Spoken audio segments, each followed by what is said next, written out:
Hi there, it's Sue Ellen, registered dietitian and founder of 360 Girls and a Woman. So today I want to share with you something very important. Because the economy is going to be opening up little by little in different states, I want to ask you a question. Are you ready for a second peak? Are you ready for a second peak of possible more COVID-19? I'm not. Nobody wants it. But we need to be ready in case it happens. What I hear from leaders is that we need to wash our hands, we need to stay 6 feet away, we need to do all this, but we're not being told much about how to keep our immune system, our bodies strong, so that if COVID-19 comes knocking on the door, we can fight with all our might. Now, in this video, I want to share with you some tools that can help increase our immune system. Please be aware that there is not one vitamin, one oil, one food, one anything that's going to fight any illness. There's a combination of strategies that we must apply to strengthen our body's self-defense. What I'm sharing is for informational purposes only. To get one-on-one individualized plans, please consult me and we can put something together. Now, the health principles I'm going to share with you have been around for over hundreds of years. Many providers may not be aware, and some are, and they are spreading the word. And I am in that number to share these principles with you today. So, one of the principles we're going to talk about is nutrition. So, we know that food has the ability to make you sick. Food has the ability to cause heart disease. Food has the ability to increase risk of cancer. Food has the ability to do these things. So it has the ability to make you strong. It has the ability to build your system up. So every day we are bombarded by free radicals in the environment, in our home, in our food, everywhere we are bombarded by free radicals. Free radicals cause cell damage and damage our immune response in our system.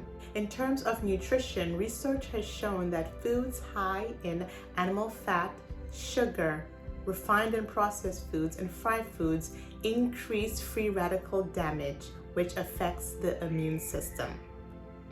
How do we combat these free radicals? So with nutrition, we want to increase antioxidants. Antioxidants kill free radicals.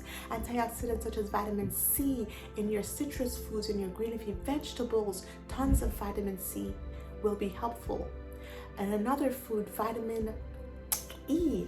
Vitamin E foods are found in fats like avocado, nuts, and seeds like almonds, walnuts, flax seeds. These are potent foods that will help to clear out toxins and to fight when we need it. So beta carotene is also a potent antioxidant found in orange foods such as carrots, sweet potatoes. We want to make sure we're eating those in our diet plentifully. And foods such as selenium and vitamin C are helpful in forming glutathione. Glutathione is a potent antioxidant for our cells and our bodies.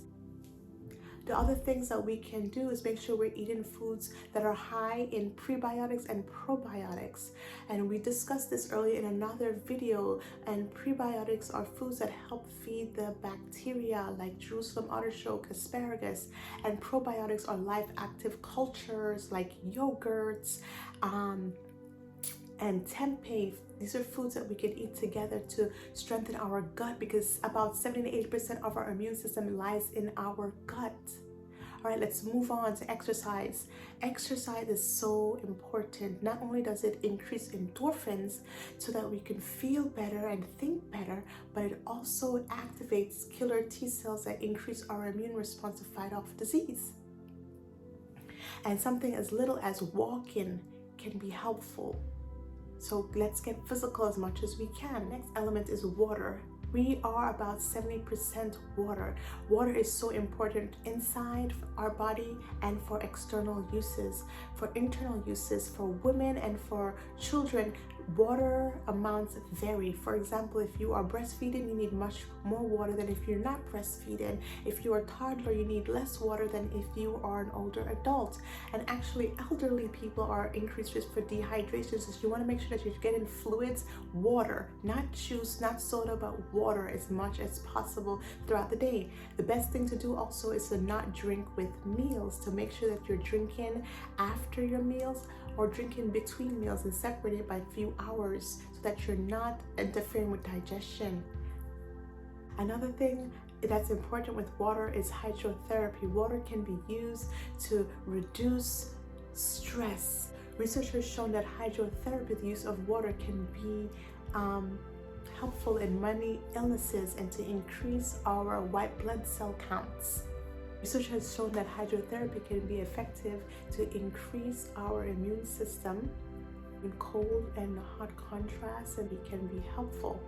Another health principle is sunshine. You want to make sure you're getting out into the sun. Vitamin D is not prominent in a lot of foods, and unless you're eating these foods every day, such as mushrooms, or if you eat animal products like eggs, you may find some vitamin D. However, you would have to eat a lot of it to get what you need. The goal is to get outside in the sun as much as possible to soak up that vitamin D. Vitamin D is also important. It's a powerful antioxidant. Not only it's helpful for our bones, but other health benefits. Temperance is another health principle that means that you want to stay away from things that are harmful to the body and be moderate to things that are good, such as eating. Nutrition is helpful and eating is good, but it is possible to overeat and then you don't feel well. And staying away from drugs that are harmful to the body and alcohol, because that can cause inflammation and affect our immune system. The next thing I want to talk about is fresh air. Let's start with our home. How do we make fresh air in our home? We could have certain plants to detoxify our home. We could also start with clearing out our cabinets and clearing out our counters and our beauty products of all the toxic things that we are putting on our body and our skin. In terms of fresh air, cleanse our blood and cleanse our system. Our lungs need the air to breathe. Just like plants need sunlight, water, and air, so do we to survive. In terms of women's health and girls' health, you want to make sure that you are not polluting the air in your home with toxic chemicals, using beauty products, home care products.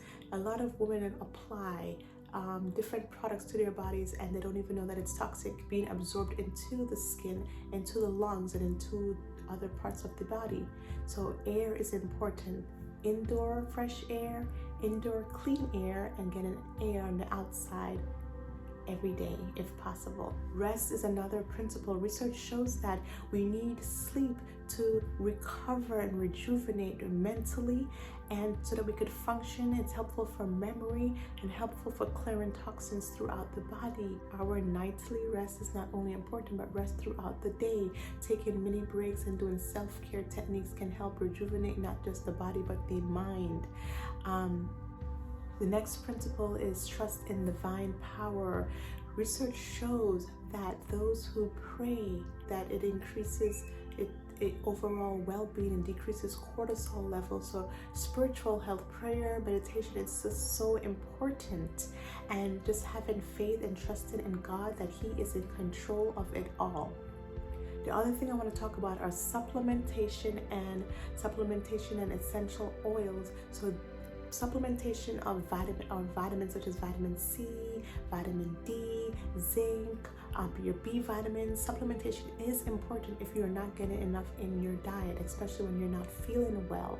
Essential oils are from plants and they are the potent part of a plant, and they also can be used in different types of health, self-care, home care, and beauty regimens. If you have more questions about this video and what can be done, if you want to sit down with me one-on-one, please feel free to contact me at complete@360girlsandwomen.com. You can also follow us on our Instagram and Facebook page at 360 Girls and Women. You can also take a look at our website at www.360girlsandwomen.com. Thank you and take care and be well. Bye-bye.